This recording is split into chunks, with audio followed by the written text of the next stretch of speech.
ভাজা পিঠা বা তেলের পিঠা এটা বানানো এত সহজ। এটার ডোটা যদি পারফেক্ট হয় না, তেলের ভিতরে টপ টপ করে একটা পিঠা দিবেন আর দ্রুত করে পিঠাগুলো হয়ে যাবে।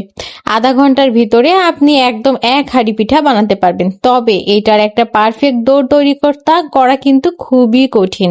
ডোটা যদি আপনার পারফেক্ট ভাবে তৈরি না হয় তাহলে কিন্তু একটা পিঠাও হবে না। যেমন সহজ তেমনই কঠিন কিন্তু। যাই হোক, আজকে দেখাবো একদম নতুন রাঁধুনির জন্য সহজভাবে পিঠাটা কিভাবে তৈরি করা যায়, যে কেউ ইজিলি এভাবে ফলো করে বানাতে পারে। সকালে পিঠার একটা পিকচার আপলোড করে বলেছিলাম রেসিপি লাগবে নাকি, সেখানে অনেকেই কমেন্ট করেছে রেসিপি চাই। তো আমি ভাবলাম রেসিপিটা আজকে আপনাদের সাথে শেয়ার করি।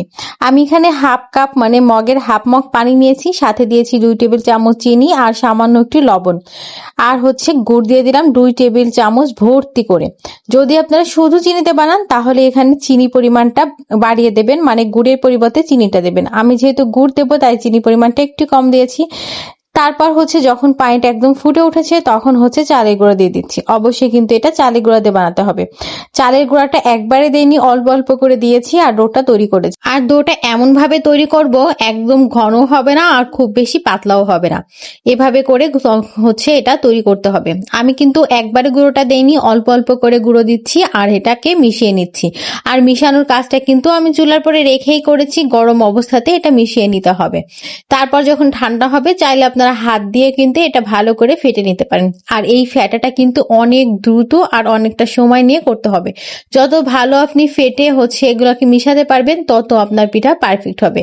আর ঘনত্বটা দেখিয়ে দিলাম, দেখেন উপর থেকে আমি যখন এটা ছাড়ছি তখন দলা দলা হয়ে পড়ছে, তার মানে এটা আমার পারফেক্ট হয়ে গেছে, পিঠার জন্য রেডি।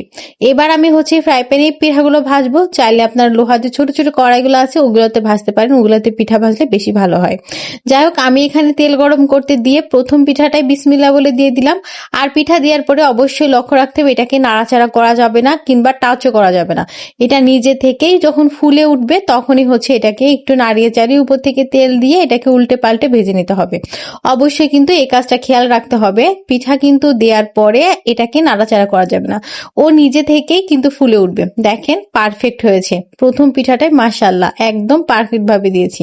তারপর আমি একটা স্টিলের গ্লাসের ভিতরে উঠিয়ে নিলাম। প্রথমটা আমি চামচ দিয়ে দেখেছিলাম যে পারফেক্ট হয় কিনা, মাশাআল্লাহ পারফেক্ট হয়েছে। তারপর আমি একটা স্টিলের গ্লাস ভর্তি করে নিয়েছি যাতে বারবার চামচ দিয়ে আমার উঠাতে না হয়, এটা জাস্ট সুবিধার জন্য।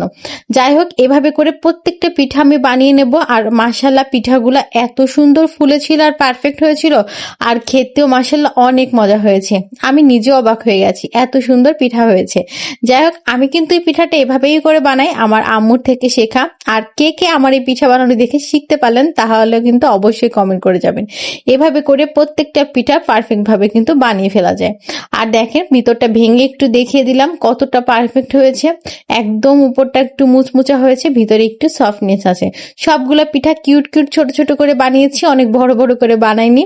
যাই হোক, এই পিঠাগুলো খেতে কিন্তু দারুণ হয়েছিল। আর রেসিপিটা তো শেয়ার করেই ফেললাম, ঝটপট করে আপনারা বানিয়ে ফেলুন। ধন্যবাদ।